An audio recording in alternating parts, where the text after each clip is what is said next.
Muito boa noite, meus caros irmãos, que Jesus nos abençoe. Hoje vamos iniciar o estudo, capítulo 1, caráter da revelação espírita, e nesse primeiro capítulo do livro A Gênese são 62 itens, e hoje vamos ver se estudamos até o 13º item ou o 12º item.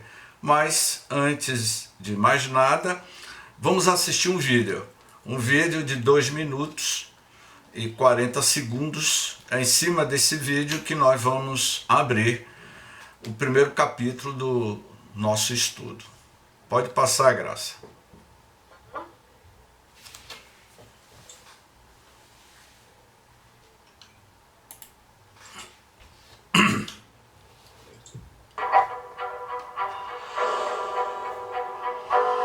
Em toda Paris, as pessoas estão enlouquecidas com essas mesas. Desespero que esse mundo suprime. Só isso poderia explicar a crença em almas de outros mundos. Vamos acabar com essa farsa.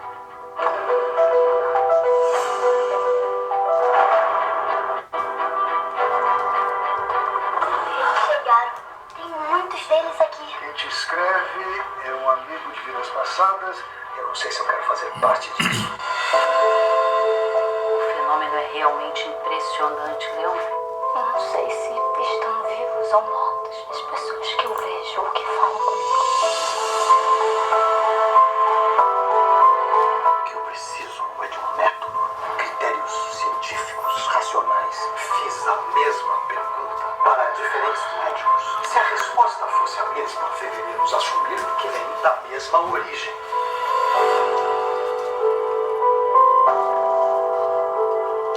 Estamos diante de uma nova e definitiva revolução. O Livro dos Espíritos. Um brinde.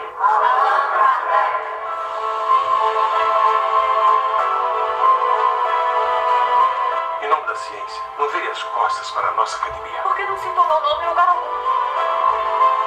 De hoje em diante, vou responder as cartas também. Afinal, somos estrelas gêmeas.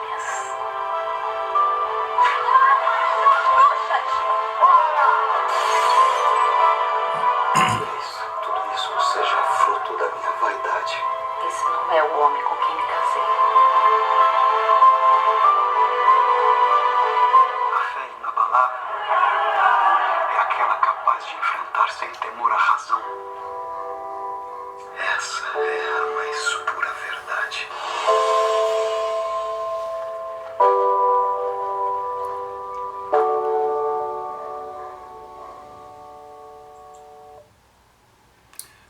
Hey guys, here's today's daily fact: the bridge explosion. Eu acho que eu mandei o vídeo errado para você, Graça, mas eu vou puxar a orelha de James Ney. Eu acho que tinha um final aí, mas enfim. Você mandou o vídeo trocado, foi? Termina aí no final do filme, né?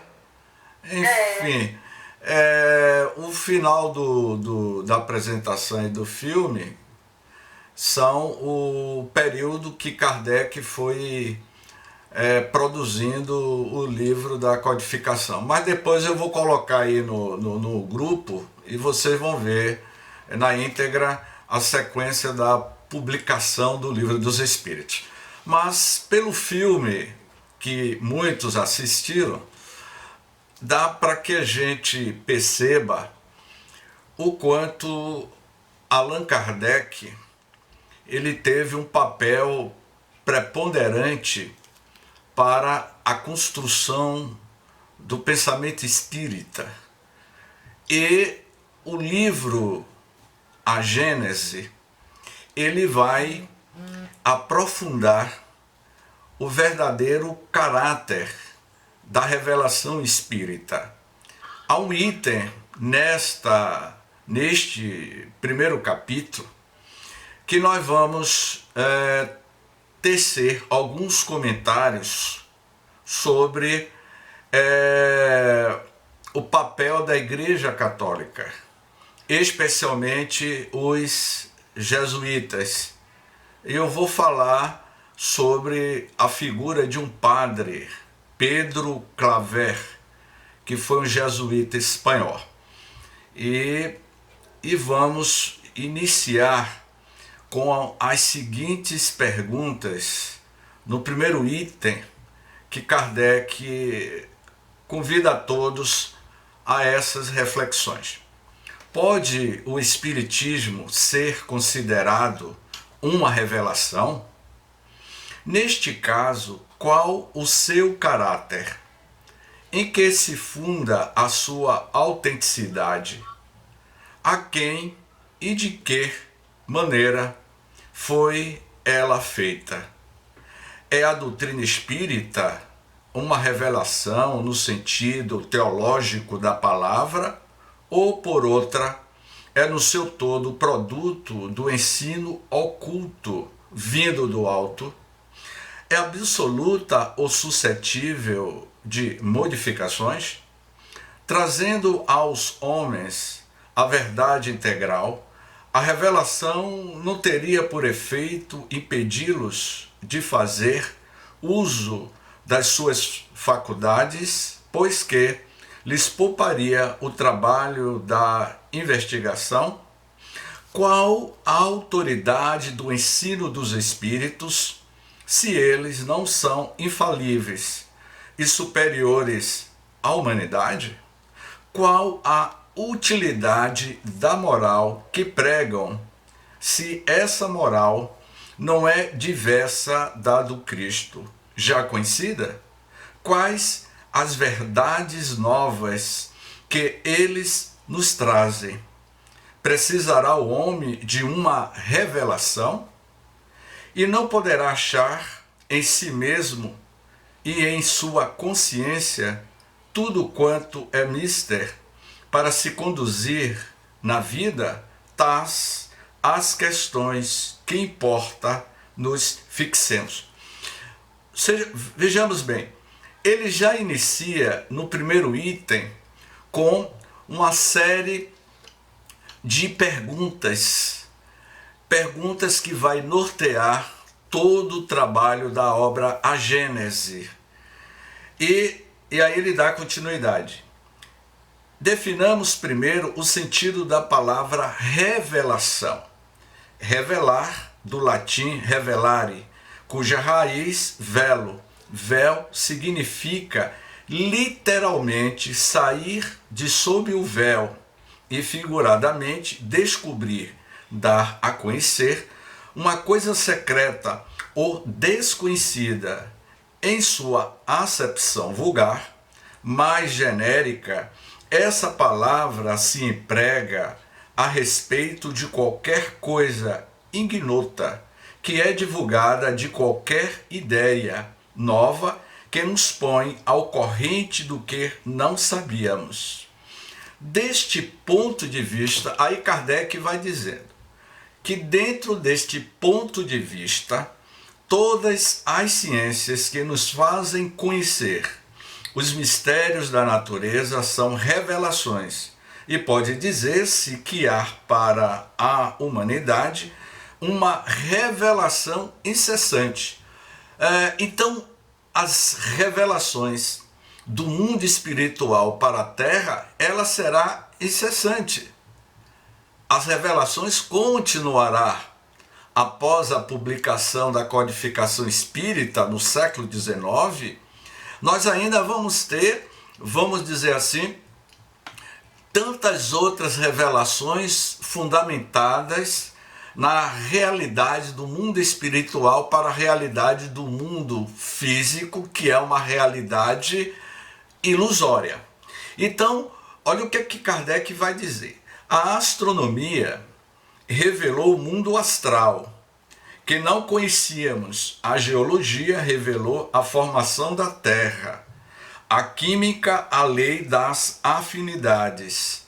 A fisiologia, as funções do organismo, etc, etc. Copérnico, Galileu, Newton, Laplace, Lavoisier foram reveladores. Ou seja, Kardec vai falar que o Galileu, o Newton, o Lavoisier, eles foram reveladores de um conhecimento que eles estudaram e descobriram, não é? Basta lembrar que o próprio Galileu, ele vai aparecer no capítulo Oronografia Geral como um espírito no mundo maior, trazendo revelações que na época, quando ele viveu como astrônomo na Itália, ele tinha uma visão ainda limitada do universo, mas foi um grande revelador. Mas quando ele retorna ao mundo espiritual, a sua percepção da realidade do universo, da formação das galáxias, certamente foi ampliada. Já no item 3, Kardec, boa noite, Kardec diz assim: a característica essencial de qualquer revelação tem que ser a verdade. Olha o que é que ele está dizendo aqui. A característica essencial de qualquer revelação tem que ser a verdade. Revelar um segredo é tornar conhecido um fato. Fato, se é falso, já não é um fato e, por consequência, não existe revelação. Toda revelação desmentida por fatos deixa de o ser se for atribuída a Deus. Não podendo Deus mentir, nem se enganar, ela não pode emanar dele. Deve ser considerada produto de uma concepção humana. Ou seja, nesse item 3, Kardec vai dizer que é absolutamente impossível até de se pensar nessa heresia de achar que Deus errou. Então, se não é de Deus, é atributo da natureza humana, da verdade relativa nossa enquanto criatura humana. Porque o que é verdade, o que foi verdade no século XIX, deixou de ser verdade no século XX e assim sucessivamente, porque as nossas verdades, elas são relativas de acordo com o estágio de evolução espiritual de cada um de nós. Já no item 4, ele diz assim: qual é o papel do professor? E aqui na sala deve ter muitos professores, não é isso, Graça? Tem muitos professores. Qual é o papel do professor diante dos seus discípulos, senão o de um revelador? Ou seja, o professor é revelador de quê? De um conhecimento que ele adquiriu, da sua pesquisa, enfim. O professor lhes ensina o que eles não sabem, o que não teriam tempo nem possibilidade de descobrir por si mesmos, porque a ciência é obra coletiva dos séculos e de uma multidão de homens que trazem cada qual o seu contingente de observações aproveitáveis àqueles que vêm depois. O ensino, portanto, na realidade, a revelação de certas verdades científicas ou morais, eu achei isso muito interessante. A revelação do ponto de vista científico e a revelação do ponto de vista da natureza moral. E a gente vai ver essas revelações da natureza moral apresentada por Jesus, é o Evangelho segundo o Espiritismo. O Evangelho é um tratado de ética moral para a humanidade. O Evangelho retrata as parábolas de Jesus. Portanto, a maior verdade para a humanidade do ponto de vista ético-moral foram a Boa Nova de Jesus. As suas parábolas é esse tratado ético-moral. Foi a maior revelação de absoluta verdade apresentado por Cristo na Terra como o norteador, a bússola de orientação para a raça humana na Terra, que era a apresentação do projeto da Boa Nova. A Boa Nova queria alimentar as nossas almas com esse tratado de ética apresentado por Jesus. Então, quando ele diz assim, que de certas verdades científicas ou morais, físicas ou metafísicas, feitas por homens que as conhecem, há outros que se ignoram e que assim não fora as teriam ignoradas sempre. Mas o professor não ensina senão o que aprendeu. É um revelador de segunda ordem. Então, senhores professores, Kardec foi um pedagogo. Kardec, com 14 anos de idade, ele ajudava o professor Pestalozzi na Universidade de Yverdon, na Suíça, e Kardec, adolescente, ele já dava aula de aritmética, ele dava aula de literatura francesa. Então ele era um educador, ele era um pedagogo por excelência desde eternidade. Haja visto que agora, né, no dia 3 de outubro, estaremos comemorando mais o ano de nascimento, mais uma data de nascimento do pedagogo lyonês. É um revelador primitivo, traz à luz que pouco a pouco se vulgariza. Que seria da humanidade sem a revelação dos homens de gênio que aparece de tempos a tempos? E aqui Kardec ele vai tecer considerações sobre esses gênios. E quem são esses gênios? Quem são essas mentes brilhantes? E aí nós vamos ter aqui o Albert Einstein, o Carl Sagan, Galileu e tantos outros. Eu citei Albert Einstein, Galileu e Carl Sagan. Os três estão ligados à astrofísica, à cosmologia, não é? Porque o livro vai falar muito sobre o surgimento do universo. E também poderemos falar aqui de Joseph Campbell. Joseph Campbell, ele foi o maior mitólogo, um dos maiores sociólogos do século XX, o norte-americano, Joseph Campbell. E ele vai falar sobre a natureza dos mitos, da história da humanidade, da evolução da humanidade, da formação dos mundos. E isso também vai ser estudado, tratado dentro do livro A Gênese, não é? Mas quem são esses homens de gênio? E por que são homens de gênio? De onde vieram? Que é feito deles? Notemos que na sua maioria traz, ao nascer, faculdades transcendentes e alguns conhecimentos inatos, que, com pouco trabalho, desenvolvem. Pertence realmente à humanidade, pois nasceram, vivem e morrem como nós, onde, porém, adquiriram esses conhecimentos que não puderam aprender durante a vida. Afinal de contas, quem eram esses gênios? De onde eles trouxeram esse conhecimento, não é? Disse-á com os materialistas que o acaso lhe deu a matéria cerebral em maior quantidade e de melhor qualidade. Neste caso, não teriam mais mérito que um legume maior e mais saboroso do que outro? Disse-á como certos espiritualistas que Deus lhes deu uma alma mais favorecida que a do comum dos homens. Aí eu ia começar a duvidar de Deus. Por que Deus deu mais inteligência ao meu amigo Diogo do que eu?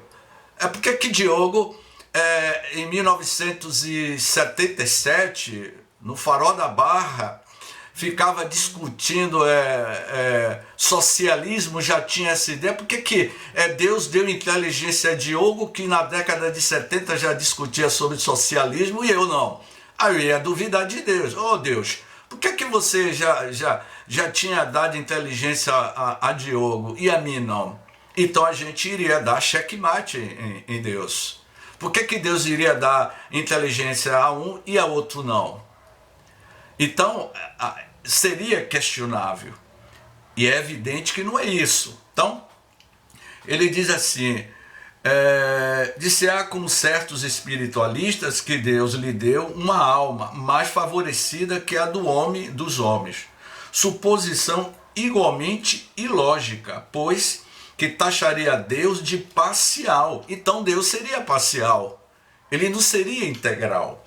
A única solução racional do problema está na pré-existência da alma e na pluralidade das vidas. O homem de gênio é um espírito que tem vivido mais tempo que, por conseguinte, adquiriu e progrediu mais do que aqueles que estão menos adiantados.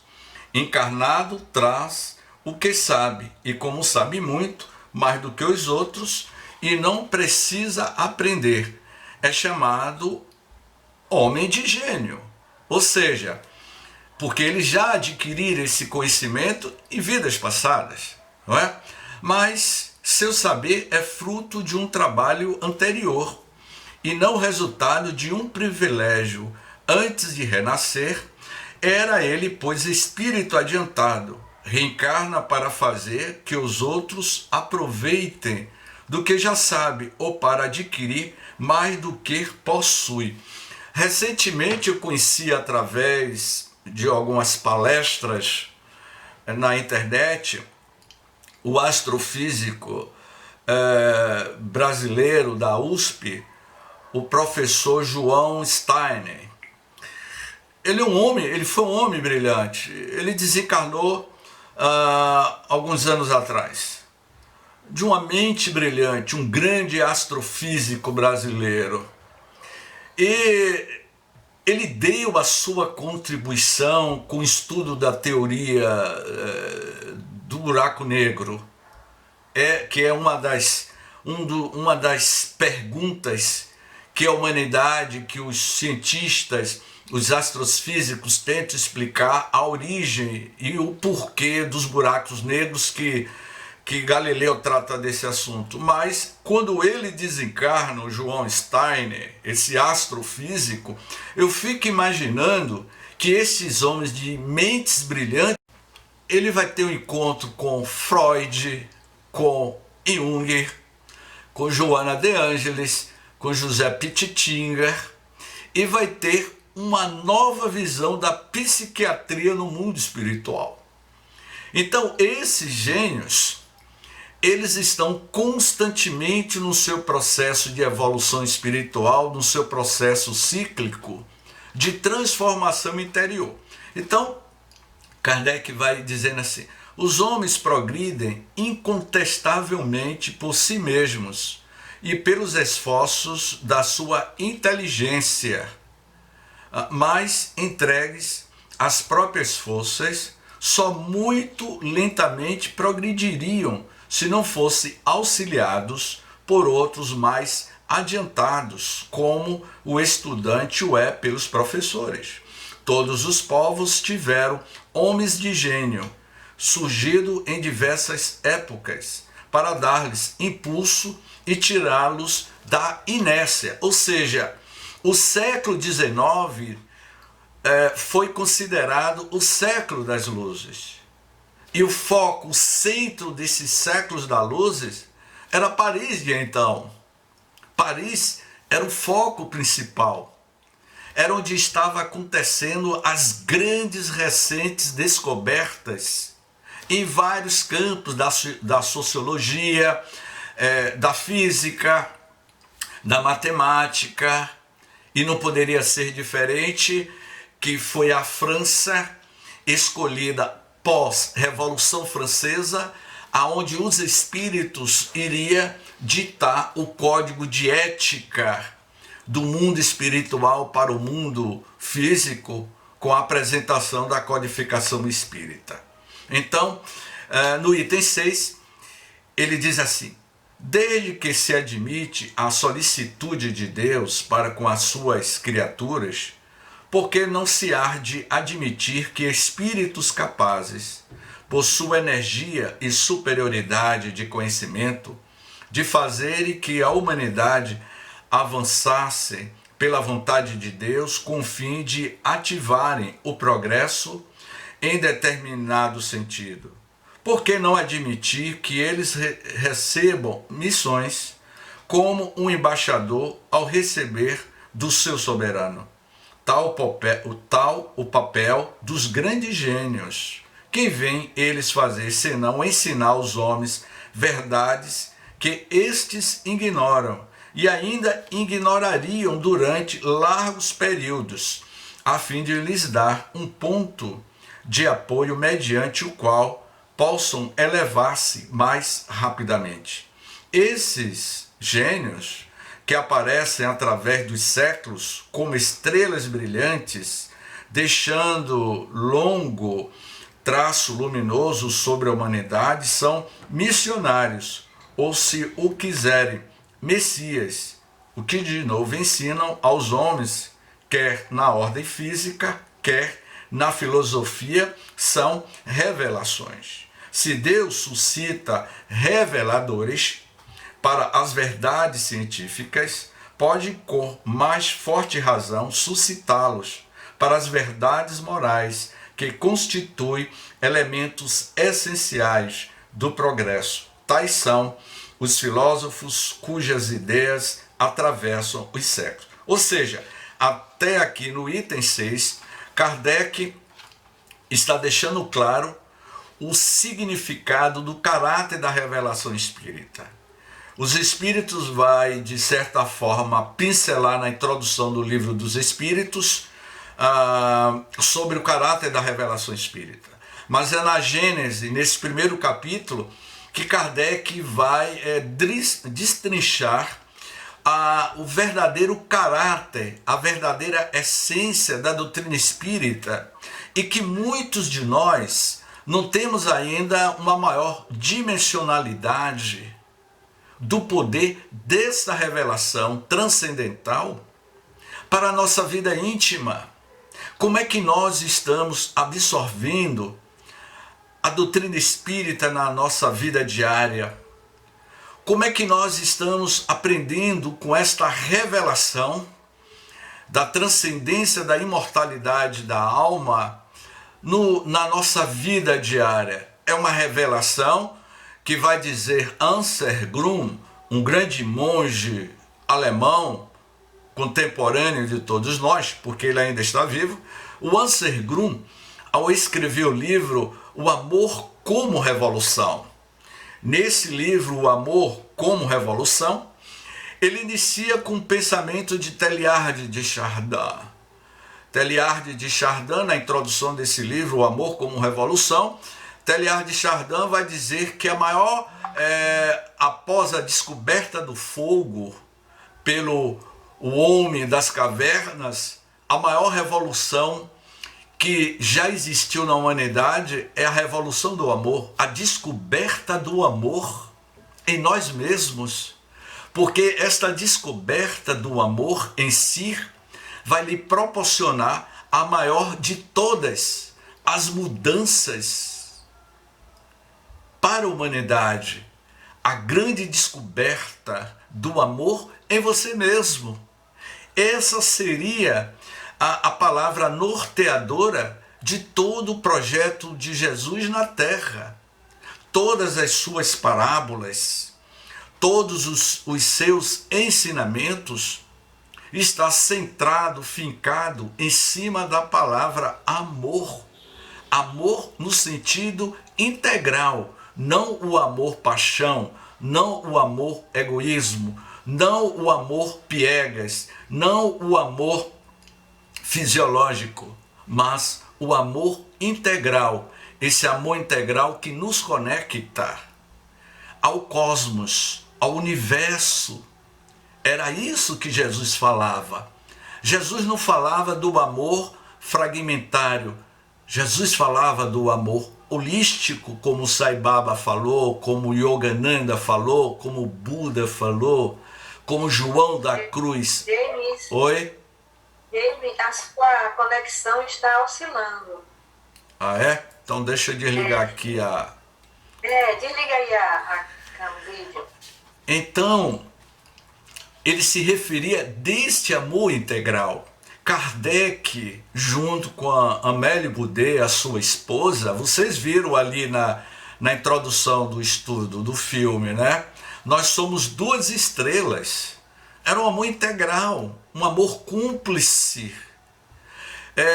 Gandhi disse para sua esposa: olha, eu não posso continuar mais casado com você, porque a minha missão é outra. Eu lhe dispenso para que você vá construir uma nova relação. Gandhi dispensou a sua esposa. E qual foi a resposta da esposa de Gandhi? Não, eu continuarei com você, porque o amor que eu tenho a você está acima dessas questões do amor ilusório. E ela viveu com ele até o momento da sua morte. Era um amor incondicional. É esse amor que o Cristo fala. É esse amor que o livro A Gênese vai falar com o advento da terceira revelação. A terceira revelação é essa proposta do amor como bússola de orientação para o nosso crescimento espiritual, para a evolução do ser espiritual que eu sou, que todos nós somos. Agora, no item 7 deste capítulo, ele vai tratar de um assunto que eu vejo que todos nós, tanto o item 7 como o item 8, nós estamos inseridos nesse histórico, porque ao ler o item 7 e o item 8, especialmente o item 8, eu me vi dentro dessas figuras aqui do item 8. Vejamos bem. Item 7. No sentido especial da fé religiosa, a revelação se diz mais particularmente das coisas espirituais que o homem não pode descobrir por meio da inteligência, nem com o auxílio dos sentidos. E esse conhecimento lhe dão Deus, os seus mensageiros, que por meio da palavra direta, quer pela inspiração, neste caso, a revelação, olha que coisa interessante, neste caso, a revelação é sempre feita a homens predispostos, designados sob o nome de profetas ou Messias, isto é, enviados ou missionários incumbidos de transmiti-la aos homens, considerada, debaixo deste ponto de vista, a revelação, aí ele vai dizer que a revelação vai implicar na passividade absoluta e é aceita sem verificação, sem exame, nem discussão. Ele trata isso no item 7. Agora, o item 8, Kardec vai fazer uma análise sobre a revelação durante o período do tempo de Moisés até os nossos dias atuais. E é aqui que eu vou contar a história do padre jesuíta espanhol Pedro Claver. No item 8, ele diz assim, eu gostaria que vocês prestassem atenção. Todas as religiões tiveram seus reveladores, e estes, embora longe estivesse de conhecer toda a verdade, não é?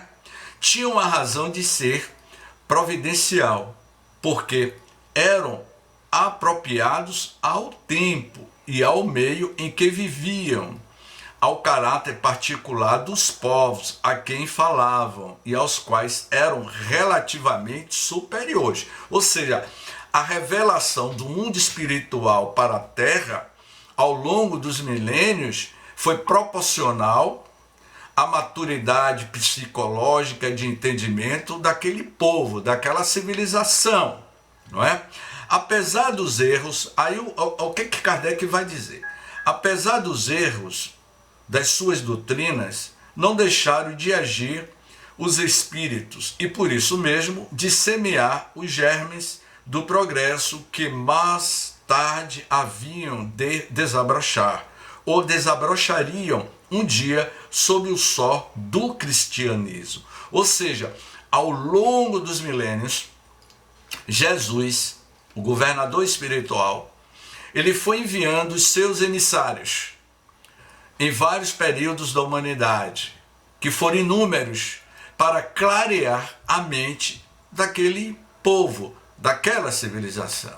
E o mais impressionante de tudo, que nós que estamos aqui nesta sala, neste estudo, todos nós que estamos aqui, estávamos em períodos diferentes. E por que depois de milênios a gente ainda não conseguiu, de certa forma, absorver na integralidade a vivência do Evangelho de Jesus? Porque muitos que estão aqui conosco poderiam ter vivido no período da Revolução Francesa, no período da codificação espírita, no período em que o Brasil estava sendo colonizado pelos portugueses, e por aí vai. E vejamos bem, é aqui que eu vejo que todos nós temos a nossa parcela de responsabilidade, direta ou indiretamente nós temos uma parcela de responsabilidade, porque aqui no grupo não tem nenhum santo, não tem nenhum coitadinho de mim, porque a gente sempre se coloca na posição de vítima, a gente sempre tem esse tipo de posição. Então aqui não tem vítima. Ah, James, eu sou vítima de uma obsessão, o espírito está me obsediando, eu estou com isso e aquilo. Mas por que o espírito está lhe obsediando? Ah, mas eu não fiz nada, James. Será? É justo e merecido o que eu estou passando? Porque ninguém sofre sem razão. Cada um tem a companhia que merece de acordo com o tipo de padrão mental ou de acordo com a frequência mental que você está estabelecendo com o mundo espiritual.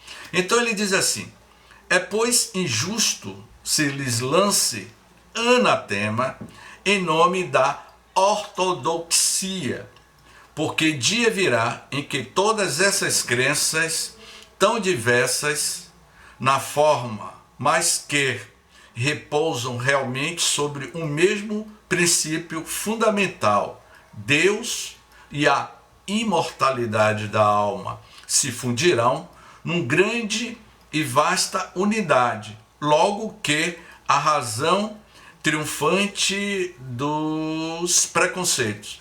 Infelizmente, olha o que Kardec está dizendo aqui, minha amiga Jane. Preste atenção, Jane. Você está prestando atenção, Jane? Hein, minha amiga Jane? Dê um sinal aí de positivo operante.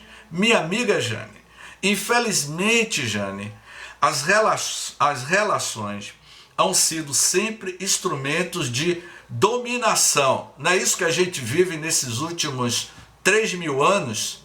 4.000 anos de história, de civilização, Deia. A gente não vive um espírito de dominação, minha amiga Deia? É ou não é, Deia? O papel de profeta atentado às ambições secundárias e tem-se visto surgir uma multidão de pretensos reveladores. O Messias, que valendo-se do prestígio deste nome, tem explorado a credibilidade em proveito do seu orgulho, da sua ganância ou da sua indolência, achando mais cômodo viver à custa dos iludidos, ou seja, os falsos cristos e os falsos profetas, como ele vai dizer aqui, não é? A religião cristã não pode evitar esses parasitas. Kardec vai dizer que em todas as religiões sempre tem aquele parasita. E quem são esses parasitas? A tal propósito, chamamos todos atenção para o capítulo 21d, o Evangelho segundo o Espiritismo, que é um capítulo que vai tratar sobre haverá falsos cristos e falsos profetas. É em cima desse capítulo que eu vou tecer breves comentários sobre a história do jesuíta espanhol Pedro Claver. E que vocês perceberam que durante o período da história da humanidade sempre houve falsos cristos e falsos profetas. Kardec vai dizer aqui que o autoritarismo sobre os mais fracos sempre existiu desde a época da construção das pirâmides. Há 5.000 anos ao passado, as pirâmides foram construídas com mão de escravos da região da Etiópia, do Egito, do continente africano, já há 5.000 anos. E olha o que diz esse livro. É um livro Escravidão, do jornalista e escritor Laurentino Gomes, no volume 1, Escravidão. Há um capítulo que ele diz assim: a cruz e o chicote. E o que é que tem a ver a cruz e o chicote com essa passagem aqui do item 8 que Kardec fala? Ele diz assim, eu achei muito interessante: a escravidão produziu, pelo menos, um grande santo para a Igreja Católica, o jesuíta espanhol Pedro Claver, natural da Catalunha, nascido em 26 de junho do ano de 1580, passou mais de 40 dos seus 74 anos de vida à espera dos navios negreiros que atracavam no porto de Cartagena das Índias, atual Colômbia, um dos maiores entrepostos de comércio de escravos da América entre os séculos XVI e XVII. Os cativos ali chegavam assustados, abatidos e doentes, depois de uma longa travessia de quase 2 meses entre a África e o Novo Mundo. Muitos tinham ferimentos provocados pelas correntes e grilhões que os imobilizavam durante a viagem. Outros estavam desidratados e desnutridos, sem condições de se manter de pé pelas próprias forças.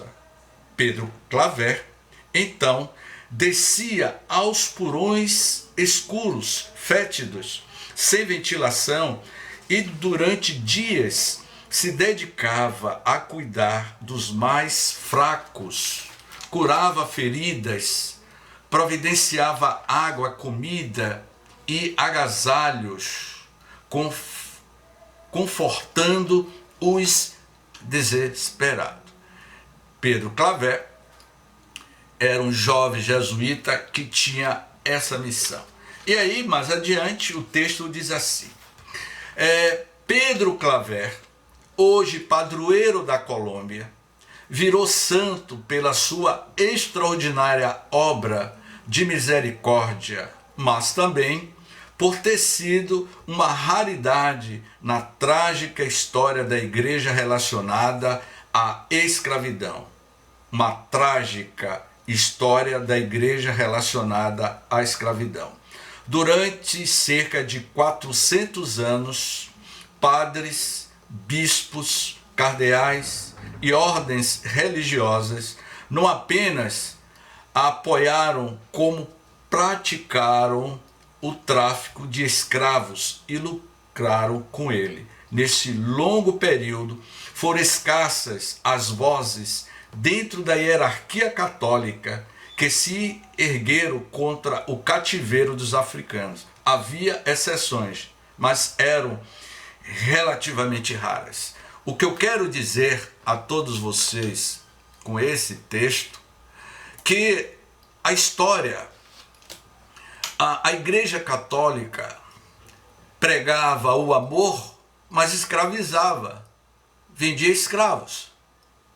E Pedro Claver, no ano de 1888, lá na Colômbia, e aqui no Brasil, a princesa Isabel, no dia 13 de maio de 1888, a princesa Isabel assinava a Lei Áurea, a libertação dos escravos. E Pedro Claver era canonizado pelo Papa Leão XIII, queria transformar Pedro Claver, não é, no padroeiro da Colômbia, porque foi o único jesuíta que, de forma incondicional, o seu amor incondicional a salvar essas almas, porque a maioria dos jesuítas tinham seus escravos. E a impressão que eu tenho, meu amigo Aldo, todos nós aqui, fazendo análise das obras, que eu já li praticamente toda a obra de Laurentino Gomes, e cruzei com o livro Brasil, Coração do Mundo, Pátria do Evangelho, e também um livro A Caminho da Luz, isso é uma hipótese nossa, até pelo nosso histórico espiritual, meu, pessoalmente, porque eu não posso falar das reencarnações, das vidas passadas de cada um de vocês, que é evidente, cada um teve o seu papel em uma existência passada e deixou as suas marcas, positiva ou negativa. Então, eu só posso falar de mim, das minhas experiências passadas. Então, eu me vi dentro desse contexto. Todos nós estamos dentro deste contexto. Padre Antônio Vieira tinha os seus escravos.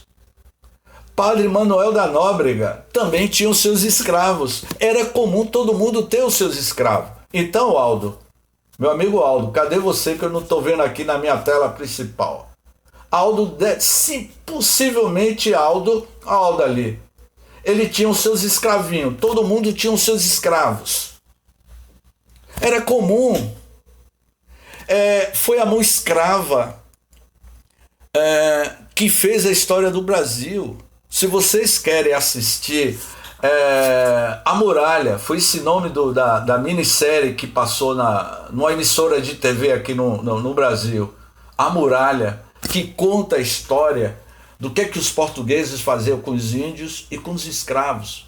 Então, eu indicaria a vocês a comprar os livros de Laurentino Gomes, 1808, 1822, 1889. E agora, o livro Escravidão, a história da escravidão do Brasil, a história da escravidão da humanidade, e traçar informações com as revelações de Humberto de Campos no livro Brasil, Coração do Mundo, Pátria do Evangelho.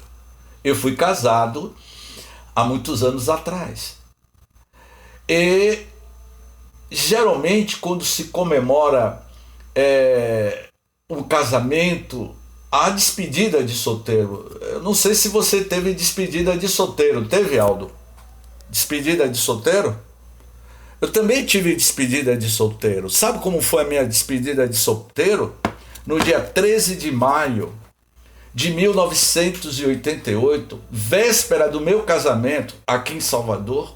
Geralmente o homem reúne os amigos para comemorar a despedida de solteiro. A minha despedida de solteiro foi numa sala no Centro Espírita Humberto de Campos, no dia 13 de maio do ano de 1988, há 32 anos atrás.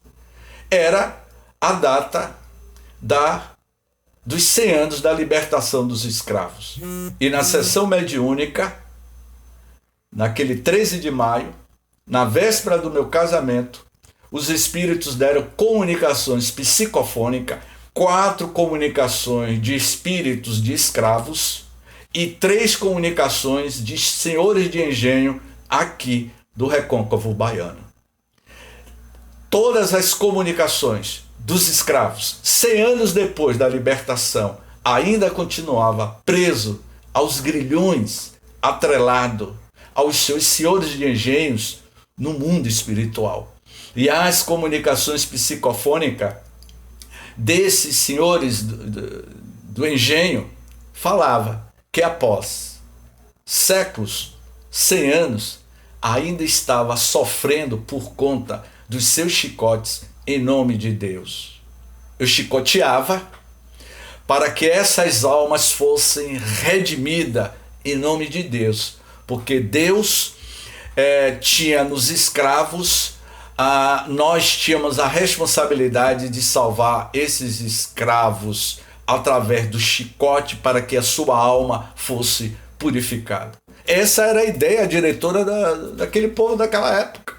Ou seja, esse capítulo 8 vai tratar exatamente dos nossos equívocos. Eu estou falando dos nossos equívocos porque nós fizemos parte desse contexto e hoje nós estamos a aprender a amar de outra forma. Um amor incondicional, sem distinção de classe, de etnia, enfim. Feito essas questões, o capítulo 9 vai dizer assim: haverá revelações diretas de Deus aos homens? É possível que haja uma revelação direta de Deus, conforme está na primeira pergunta do Livro dos Espíritos? Que é Deus? Deus é a inteligência suprema, a causa primeira ou primária de todas as coisas. Deus que criou tudo, ele vai dar uma comunicação direta aos homens? O que é que vocês acham? No final, vamos abrir aqui para a participação de todos, ok? É uma questão que não ousaríamos resolver nem afirmativamente, nem negativamente, de maneira absoluta. O fato não é radicalmente impossível, porém, nada nos dá dele prova certa. O que não padece dúvida é que os espíritos mais próximos de Deus, pela perfeição, se imbuem do seu pensamento e podem transmiti-lo. Quanto aos reveladores encarnados, segundo a ordem hierárquica a que pertence e o grau a que chegaram de saber, esses podem tirar dos seus próprios conhecimentos as instruções que ministram ou recebê-las de espíritos mais elevados, mesmo dos mensageiros diretos de Deus. Mesmo os mensageiros diretos de Deus, os quais, falando em nome de Deus, têm sido às vezes tomados pelo próprio Deus. A gente tem que ter cuidado. Foi Deus que mandou que eu lhe curasse. Foi Deus. Deus fala por mim. A gente ouve muito isso, né? E a gente tem que prestar atenção, tem que estar muito atento se vem de Deus ou se vem de algum espírito mistificador. As comunicações deste gênero nada têm de estranho para quem conhece os fenômenos espíritas e a maneira pela qual se estabelece as relações entre os encarnados e os desencarnados. As instruções podem ser transmitidas por diversos meios, pela simples inspiração, pela audição da palavra, pela visibilidade dos espíritos instrutores nas visões e aparições, quer em sonho, quer em estado de vigília, do que há muitos exemplos na Bíblia, no Evangelho e nos livros sagrados de todos os povos. Pois, rigorosamente, vai dizer Kardec, né?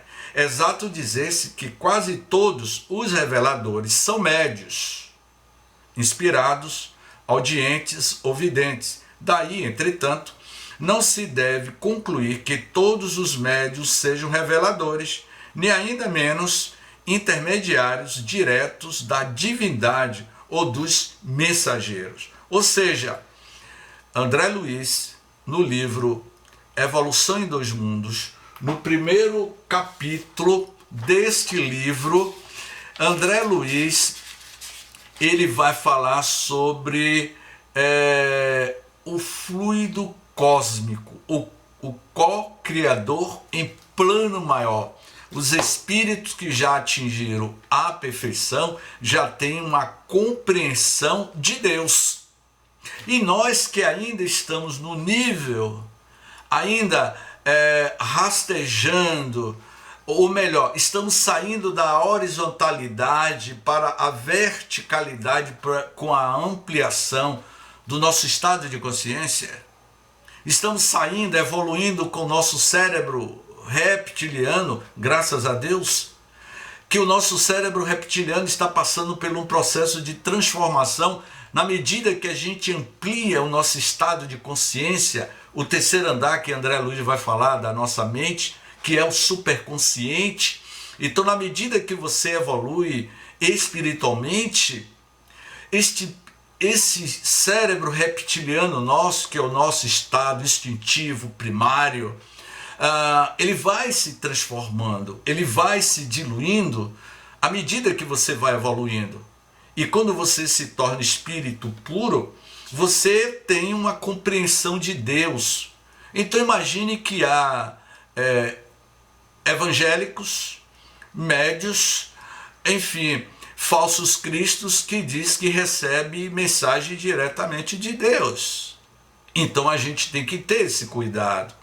Por isso que João Evangelista iria escrever em uma das suas epístolas, em uma das suas textos, vejamos bem se esta mensagem vem de Deus ou se vem dos falsos profetas.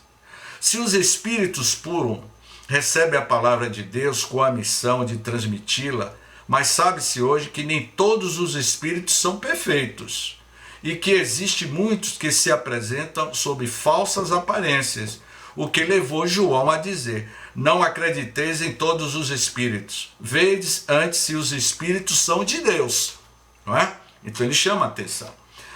Pode, pois, haver revelações sérias e verdadeiras como as apócrifas e mentirosas?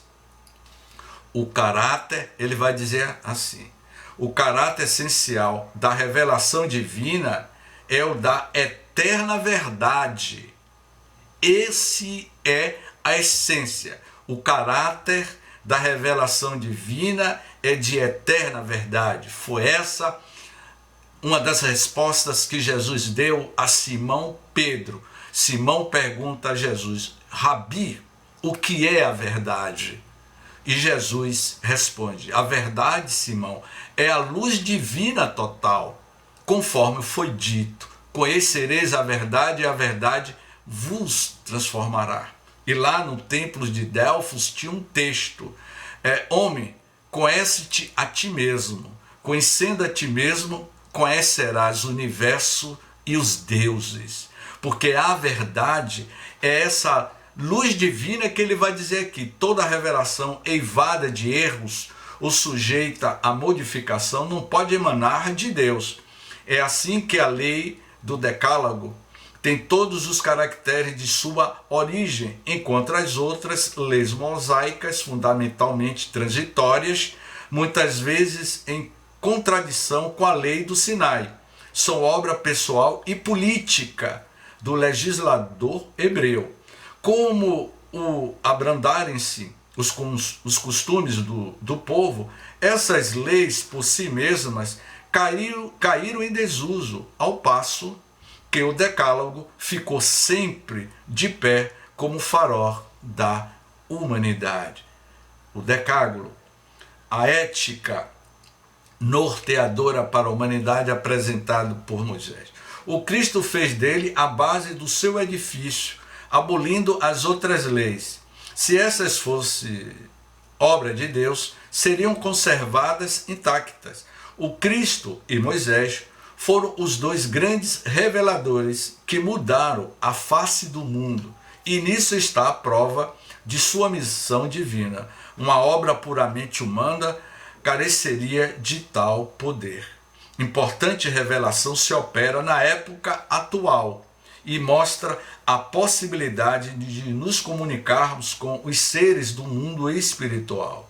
Não é novo, sem dúvida, esse conhecimento, mas ficará até os nossos dias, de certo modo como letra morta, isto é, sem proveito para a humanidade. A ignorância das leis que regem essas relações, ele está falando aqui das ignorâncias que são estabelecidas, criadas pelos homens, né? E que são relações que estavam abafadas sob a suposição o homem era incapaz de tirar daí qualquer dedução salutar. Estava reservado à nossa época desembaraçá-las dos acessórios ridículos. Kardec está falando do século XIX.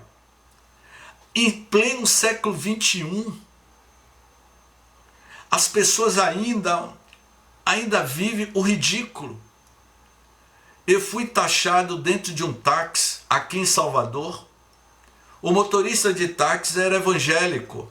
E quando ele descobriu, conversando comigo, que eu era espírita, dentro do táxi,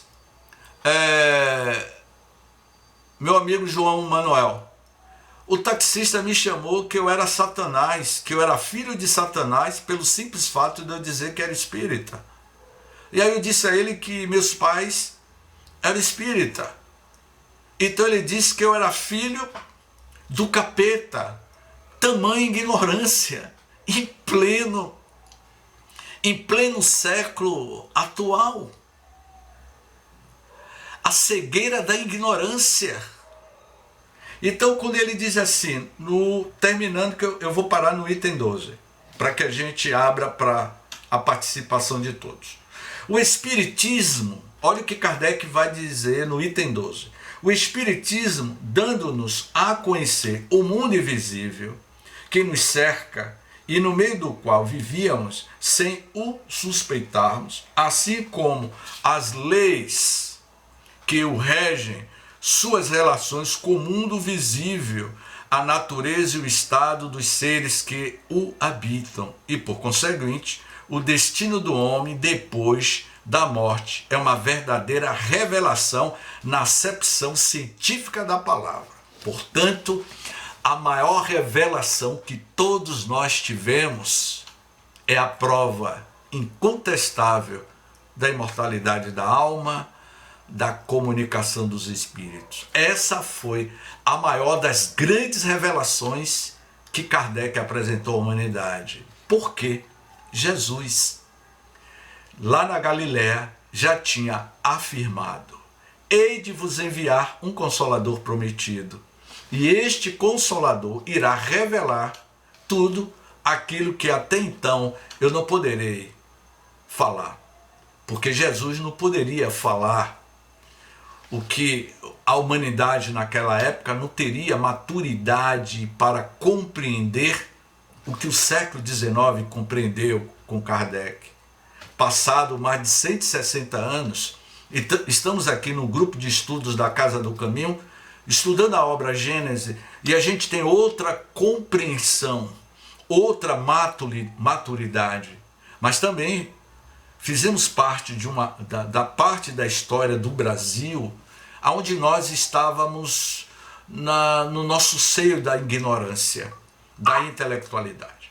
Ok? Então agora eu vou abrir aí para que vocês participem.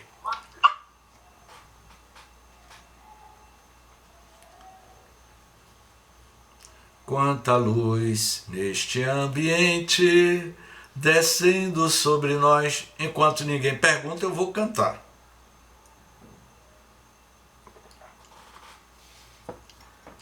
Quanta luz. Enquanto estiver cantando, eu vou aguardar. Olá. Ô, Deia, pode falar. Eu gostaria que você falasse um pouco sobre o que vem ocorrendo ao longo da história com os relatos bíblicos, com a própria Bíblia, né? A mudança, o que foi ocorrendo ao longo do tempo, os vários sacerdotes, a religião católica, que foi modificando, né? Sempre que havia os concílios, eles iam alterando, né? Então, para mim, ideia, eu vejo que a gente ficou com uma essência, né? Eu sempre digo às pessoas que não é necessário brigar por causa de religião, porque Jesus já sabia que os seres humanos iam fazer confusão. Então, ele nos deixou a síntese, né? Que é amar a Deus sobre todas as coisas e ao próximo como a si mesmo. Mas, tudo que tem na Bíblia, nós sabemos que a maioria das coisas foram alteradas ao longo do tempo. O que você nos diz? Exatamente isso. Primeiro, Jesus não escreveu nada, não é? Ele não escreveu nada. Quem escreveu o pensamento de Jesus eram os seus discípulos, não é? Os primeiros pergaminhos, não é? Era feito em papiro, ou então era escrito em pele de carneiro. Imagine só que o o papel que nós temos hoje, né, feito da celulose, ideia, naquela época ou era papiro ou então era pele de carneiro. Então, quando Jesus lançava um pensamento, eu vou citar um exemplo de uma deturpação nesses últimos 2000 anos, não é? Quando Jesus teve o célebre diálogo com Nicodemos, ele estava falando ali de forma explícita e objetiva sobre a lei da reencarnação e da desencarnação. Isso ficou bem claro nos textos originais do hebraico, não é? E ao longo do tempo, a palavra reencarnação foi alterada no sentido de ressurreição. Por volta do ano 300 e pouco da era cristã, Alexandria, a biblioteca de Alexandria foi totalmente destruída. Os parabolanos invadiram a biblioteca de Alexandria. Esses parabolanos, eles pegaram os textos das epístolas de Paulo e alteraram completamente a proposta das epístolas de Paulo aos Coríntios, falando sobre o amor. E esses parabolanos daquela época, e que hoje nós chamamos de milicianos religiosos, os milicianos religiosos de hoje, não é? Da atual conjuntura que vocês estão vendo aí, verdadeiros milicianos religiosos falando em nome de Deus. Os parabolanos são esses milicianos dos dias de hoje que deturpa, altera a essência da mensagem de Jesus. E quando Jesus disse que iria enviar um consolador, para que esse consolador resgatasse na essência primária os textos do Evangelho, conforme está no Evangelho segundo o Espiritismo.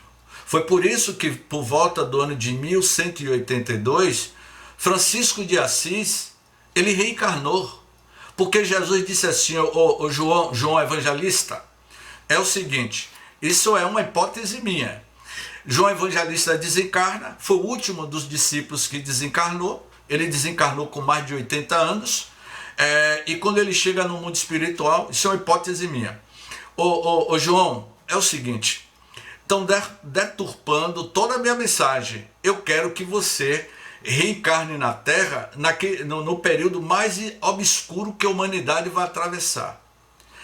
A igreja estão vendendo indulgências, estão deturpando completamente a nossa mensagem.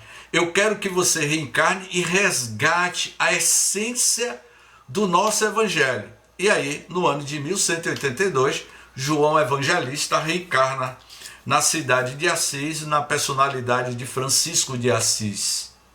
E Francisco de Assis vai ter uma conversa com o Papa na época, dizendo que o Papa estava sendo um Papa extremista, que estava participando da Guerra dos Cruzados, que durou praticamente quase 100 anos. Então, a alteração dos textos originais estava relacionada aos interesses pessoais do clero religioso da época. Foi por isso que Lutero Calvino, ele bateu de frente com a Igreja Católica porque ele não concordava com as vendas de indulgências. E aí iria estourar o quê? Aquela guerra, a matança de São Bartolomeu, tempos depois, aonde a Igreja, na figura de Catarina de Médici na França, manda massacrar os protestantes, não é? Porque não concordava, porque Lutero Calvino, ele não aceitava algumas ideias teológicas, não é? E que hoje ainda se pratica de forma muito velada, alterando os textos do hebraico original. Acho que Ana levantou a mão aí, Ana quer falar. Boa noite, Serginho. Deixa eu perguntar uma coisa assim, essa curiosidade. Então, nessa alteração dos textos bíblicos, então nada do que acontece em Apocalipse realmente vai acontecer, mesmo sendo simbólico? Eu sei que eu fugi do tema, mas é porque Não. É claro que não. Os textos escritos por João o Evangelista, nós não podemos aqui generalizar, eu não estou generalizando, tá certo? É evidente que a Bíblia, eu considero, o maior livro da história da humanidade. Ele é o best-seller da literatura mundial, já se vendeu bilhões e bilhões de livros. O livro, a Bíblia, é uma obra mediúnica, é pura mediunidade o livro, a Bíblia. É um livro que resgatou almas nas suas ignorâncias. Mas é evidente também que muitos oportunistas, os falsos cristos e os falsos profetas, como João Evangelista iria dizer, queria de alguma forma deturpar, alterar os textos. É claro que não é tudo, evidentemente que não. Eu tenho uma Bíblia aqui, eu tenho uma Bíblia que eu herdei de meu avô, e de vez em quando eu faço comparativo quando nós estamos no programa O Evangelho por Emmanuel, não é? Que é um programa transmitido lá do Rio Grande do Norte.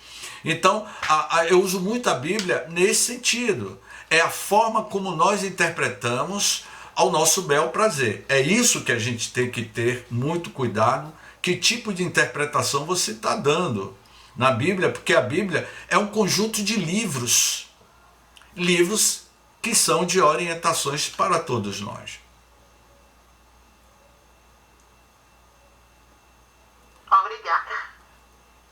Fabrício. Ô Fabrício, tudo bem? Tudo bem, boa noite, James. Diogo levantou a mão primeiro. Agora, o Fabrício, Diogo levantou, o Barbudinho levantou... Pode deixar, pode ele falar, não tem problema nenhum. Obrigado por ter mencionado aí. Oi, James, é rápido. Assim, a Bíblia é assim, com certeza é uma obra mediúnica, mas eu percebo assim, a Igreja Católica, por exemplo, ela também influenciou também nessas mudanças, por exemplo, dos textos bíblicos, também porque a gente sabe que assim, que muitas coisas, por exemplo, a reencarnação, ela foi um dogma tanto judeu como cristão, entendeu? E provavelmente isso deveria estar na Bíblia de forma mais explícita, né? E a gente nota assim que a Igreja Católica na Idade Média, né, e veio reformando tudo, né, tirando as coisas, ou seja, lapidando e colocando de acordo com, né, com as necessidades dela. O que você diz a respeito disso? É evidente que houve sim alteração, né? Sem sombra de dúvidas. E é exatamente isso que eu estava respondendo à pergunta anterior. A gente tem que ter um cuidado muito grande de analisar os textos, né?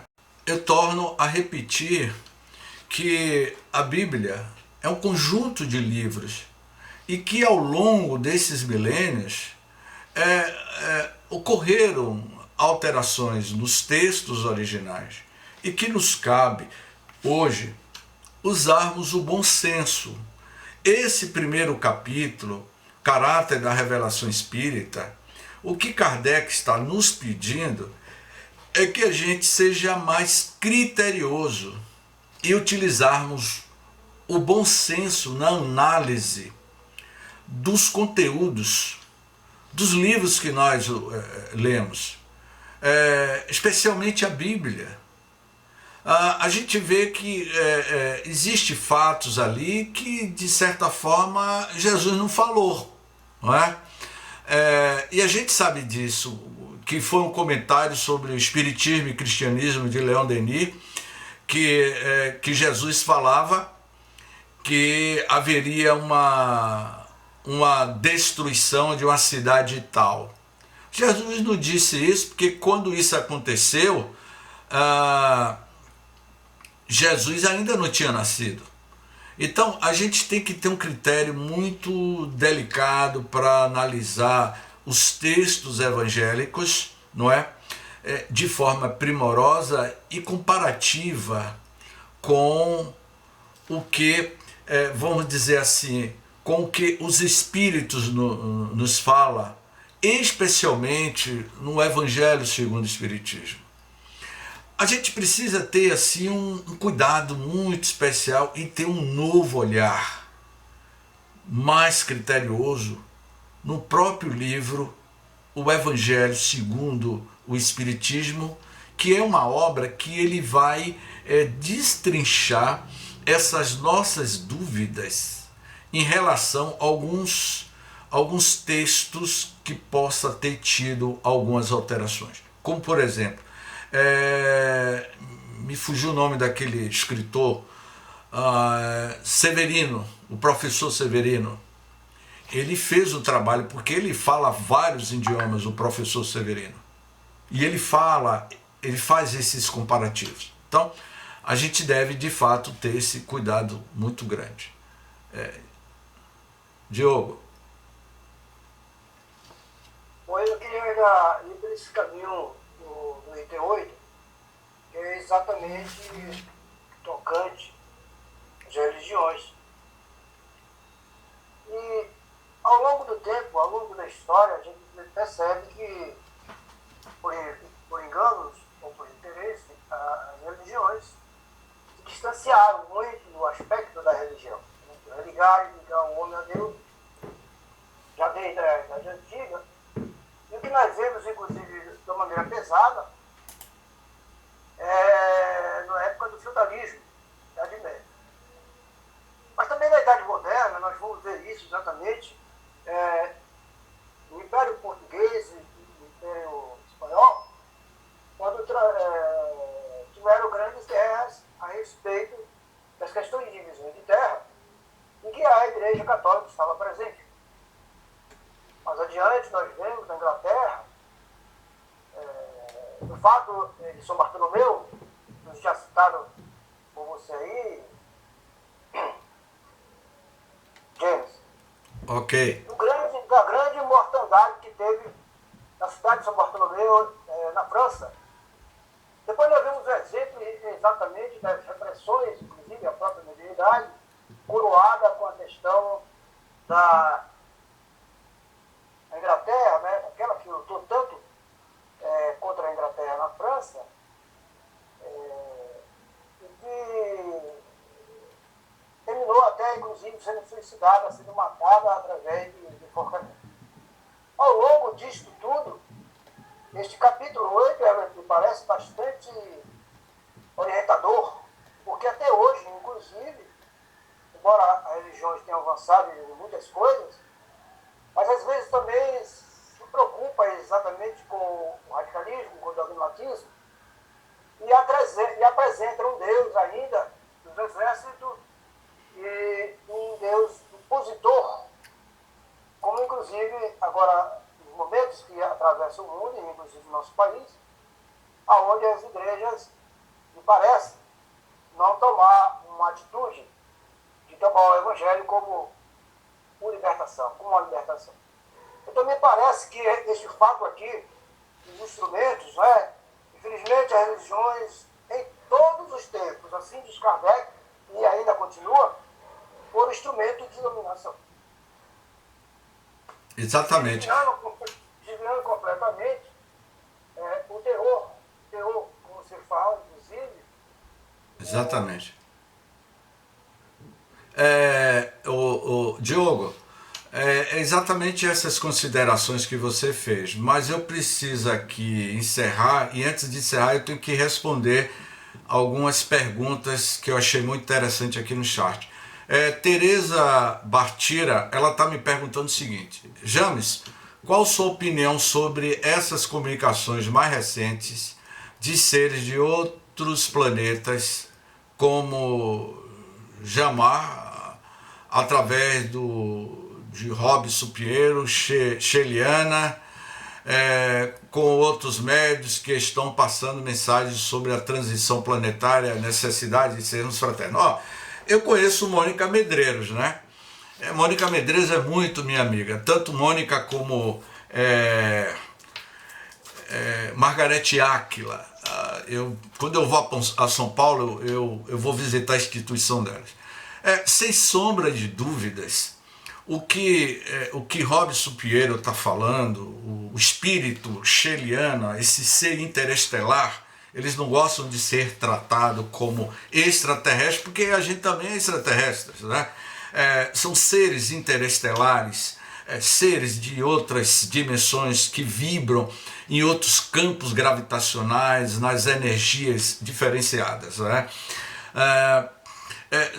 O planeta, nesse processo de transição, Filomeno de Miranda, no livro Transição Planetária, Teresa, vai falar que nós estamos vivendo um momento de grandes mudanças e que esses seres da região de Alcione, da região de Cocheiro, eles estão reencarnando em massa com a missão de mudar o psiquismo da Terra. Se eu não me engano, eu fiz alguns comentários a esse respeito na semana passada, não é?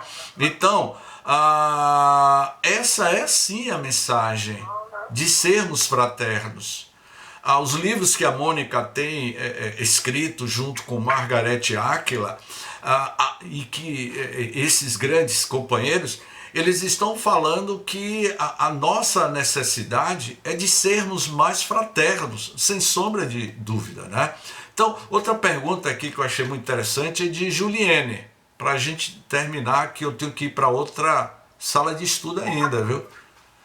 Acho que tudo que é desconhecido, pergunta de Juliene, acho que tudo que é desconhecido assusta. Eu já fui evangélica e tinha esse pensamento vergonhoso sobre os espíritos, quando através de um sonho fui apresentada ao espiritismo e fui pesquisar e descobri, ou pelo menos me senti finalmente chegando em casa, quando comecei a entender o que é o espiritismo. É exatamente isso, né? A gente tem que ter um cuidado para não passar por aquele processo de lavagem cerebral e de você ter uma visão limitada. A doutrina espírita é uma doutrina libertadora, que vem nos libertar das nossas próprias ignorâncias. Portanto, Fabrício, eu tenho que terminar, Fabrício, que eu tenho que ir para outra sala ainda. Hoje, um minuto só, gente. Um minuto, meu querido. Só complementar que Leon Denis nos diz que o espiritismo não é a religião do futuro, e sim o futuro das religiões. Exato. Porque justamente o Consolador prometido veio para justamente nos dizer esse evangelho, né, de forma mais esclarecida, exata e precisa. Só isso. Ótimo, Fabrício. Meus amigos, agradeço mais do que nunca. Eu vou pedir a dona Adelina, abra aí o microfone, dona Adelina. Eu vou pedir a dona Adelina que faça a prece de encerramento e que Vivaldo feche aí o microfone, Vivaldo. O seu microfone está aberto. Dona Adelina. Está aberto? Estão me ouvindo? Tá, pode fazer a prece de encerramento. Tá bom, muito obrigada pelo convite. Então vamos fechar os nossos olhos, visualizando Jesus entre nós, porque Ele realmente está. Ele nos prometeu que onde estivesse, em nome dele, Ele aí estaria. Vamos agradecer ao Mestre por essa oportunidade maravilhosa de estarmos aqui reunidos, aprendendo, estudando a sua doutrina, aprendendo. Precisamos ser mais facilitados, precisamos amar mais. E todo esse universo maravilhoso para que nós possamos crescer. E tudo que o Pai construiu foi pensando em todos nós. Precisamos honrar a criação divina. Muito obrigada, Jesus, pela oportunidade. Muito obrigada, Caminho. Muito obrigada, gente, por me aceitarem nesse fruto. Que Jesus abençoe a todos. Vamos concluir com a prece que Jesus nos ensinou, pedindo a Ele que abençoe a todos os presentes e aqueles ausentes que não puderam estar conosco na noite de hoje.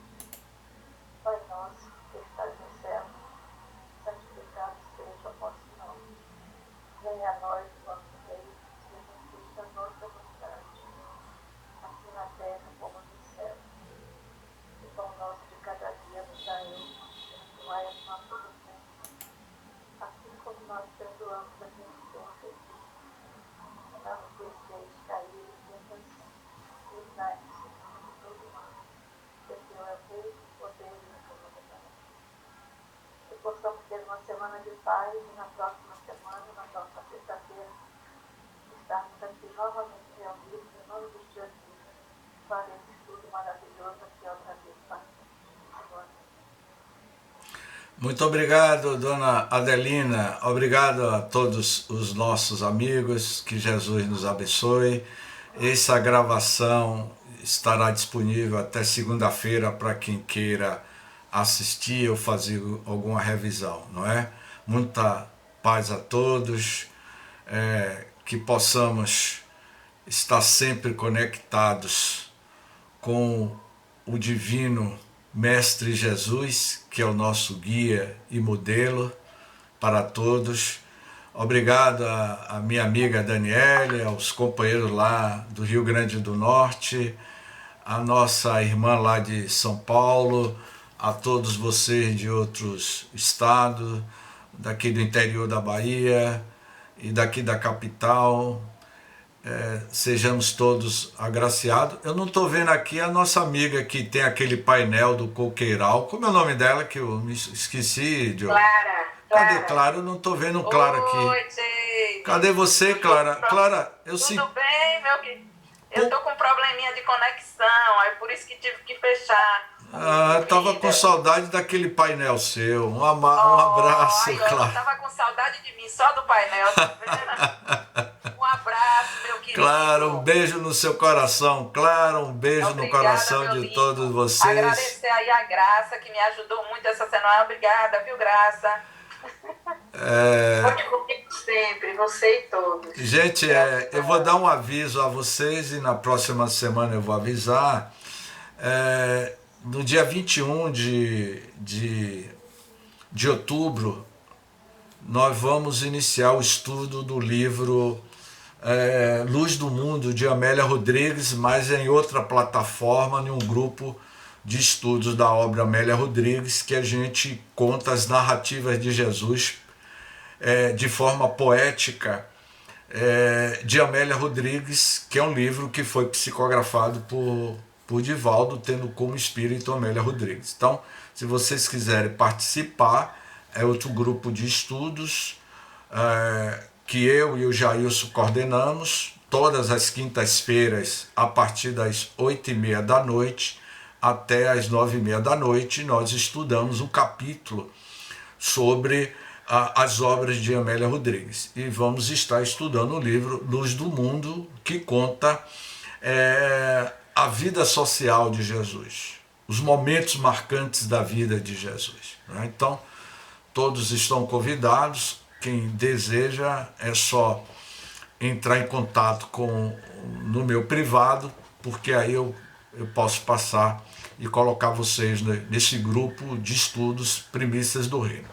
Gratidão, muita paz, que Jesus nos abençoe todos. Tudo de bom. Tudo de bom, gratidão.